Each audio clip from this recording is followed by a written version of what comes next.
লক্ষ্মীপুরের রামগঞ্জ প্রেস ক্লাবের প্রতিষ্ঠাতা সভাপতি ও বিশিষ্ট সাংবাদিক মরহুম ওবায়দুল হকের ১৩তম মৃত্যুবার্ষিকী উপলক্ষে স্মরণ সভা দোয়া মাহফিল অনুষ্ঠিত হয়েছে।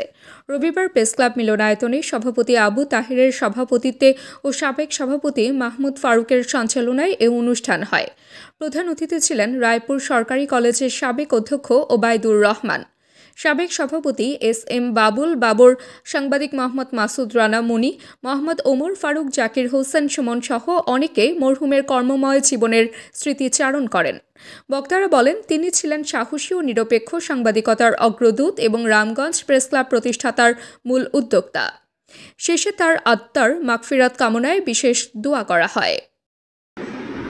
মরহুম ওবায়দুল সাহেব যে সময় সাংবাদিকতা শুরু করেছেন, আপনারা অনেকেই শুনলে অবাক হবেন।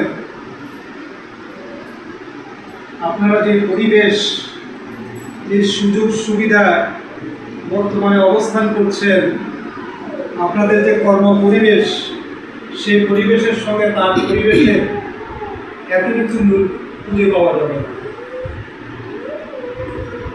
স্বাধীনতা-উত্তরকালে আমি পত্রিকা রাখতাম। তখন সংবাদ বলতে যেটা ছিল, ইলেকট্রনিক্স মিডিয়াও ছিল না, কিছু প্রিন্ট মিডিয়া ছিল, খুবই হাতে গোনা।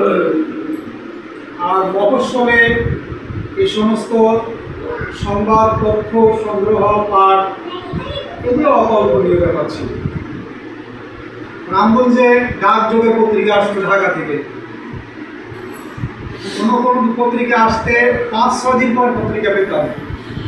আমি নিজে তখন পত্রিকা রাখতাম স্বাধীনতা পরবর্তী সময়ে, কিন্তু একসঙ্গে দেখা গেল ২-৩টা পত্রিকা একসঙ্গে আসতো ৩-৪-৫-৬ দিন পরে।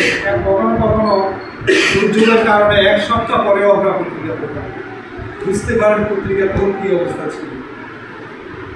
তো সেই সময় ওবায়দুল হক সাংবাদিকতা শুরু করেছে। আমার দেখা ওবায়দুল হক খুবই সাদামাটা মানুষ, খুবই নিরহংকারী মানুষ, একেবারে নির্ভেজাল মানুষ। তখন সাংবাদিক বলতে রামগঞ্জে ওবায়দুল হক, এর বাইরে খুব একটা সাংবাদিক ছিল না। তবে সেই যুগেও খুবই নিরহংকারী এবং তাবাসসুম হকানিকা, দৈনিক আজকের বাংলা।